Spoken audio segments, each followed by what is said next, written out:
Friends, welcome to கேவிஎம்ஸ் world. நம்ம இன்றைக்கி என்ன பார்க்க போகிறோன்னா, பால் வச்சு தான் நம்ம இன்றைக்கி ஒரு இனிப்பு பண்ண போகிறோம். ரொம்ப டேஸ்டியாக இருக்கும், வாங்க பார்க்கலாம். அதுக்கு நான் 1 லிட்டர் பால் எடுத்திருக்கேன். 1 லிட்டர் பால் எடுத்து அதுக்கப்புறம் இது வந்து கடபாசின்னு சொல்லுவாங்க. இதுக்கு வந்து இங்கிலீஷில் சைனா கிராஸ்ன்னு சொல்லி நம்ம கேட்டோம்னா எல்லா ஸ்டோர்லேயும் கிடைக்கும். அதை வச்சு தான் நம்ம பண்ண போகிறோம். இப்போ நான் பாலை வந்து இதுக்கு நல்லா நம்ம காய்ச்சி எடுத்துக்கிடணும். அதுக்கு பால் பொங்குற வரைக்கும் நம்ம அடுப்பில் வச்சுட்டு, பால் பொங்குன உடனே நம்ம அடுப்பை சிம்மில் வச்சிடணும். ஸ்லோவில் வச்சு தான் நம்ம பண்ணணும். அது பால் வந்து நம்மளுக்கு வற்றி வரணும்.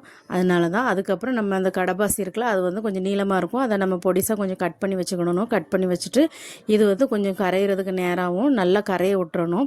அந்த பாலோடு நல்லா மிக்ஸ் ஆகி இது கரைஞ்சிரும். நம்ம சேமியா மாதிரி தான் இருக்கும்.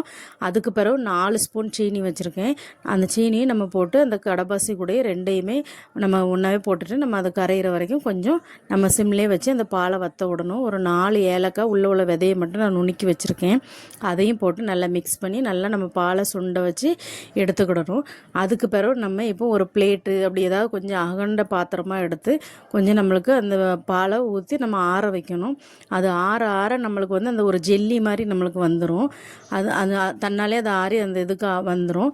அதுக்கப்புறம் சின்ன சின்ன கிண்ணத்துலேயும் கொஞ்சம் நான் ஊற்றி வச்சுருக்கேன். ஏன்னா அது வேறு ஷேப்பில் இருந்தால் கொஞ்சம் நல்லாயிருக்கும் அப்படின்னு ஊற்றி வச்சுருக்கேன். ஆனால் என்கிட்ட வேறு ஷேப்புக்குள்ளே பாத்திரம் இல்லை, எல்லாம் இது பிளேனாக தான் இருக்குது. வெளியில் தான் டிசைன் இருக்குது, எப்படி வருதுன்னு தெரியல. ஆனாலும் ஊற்றி வச்சுருக்கேன்.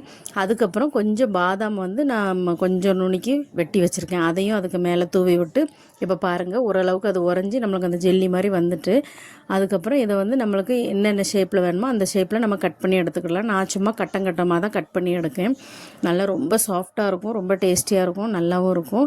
இது வந்து வெறும் நீங்கள் பால் இல்லாமல் தண்ணியில் கூட போட்டுட்டு அதில் நம்ம வேறு ஃப்ரூட்ஸ் ஏதாவது கிரேப்ஸு, ஸ்ட்ராபெரி அப்படி கூட நம்ம போட்டு அதுலேயும் பண்ணலாம். அதுவும் நல்லாயிருக்கும். சீனி மட்டும் போடணும், பால் சேர்க்காமல் தண்ணியிலையும் பண்ணலாம். நான் பாலில் இன்றைக்கி பண்ணியிருக்கேன். அப்புறம் பாருங்கள், நான் இது ஒரு சின்ன கிண்ணத்தில் பண்ணியிருந்தேன். இது சும்மா ரவுண்ட் ஷேப்பில் தான் வந்திருக்கு, ஆனாலும் நல்லாயிருக்கு, ரொம்ப டேஸ்டியாகவும் இருக்கும். நீங்களும் ட்ரை பண்ணி பாருங்கள். இந்த வீடியோ பிடிச்சிருந்தா லைக் பண்ணுங்கள், ஷேர் பண்ணுங்கள், கமெண்ட் பண்ணுங்கள். பாய்.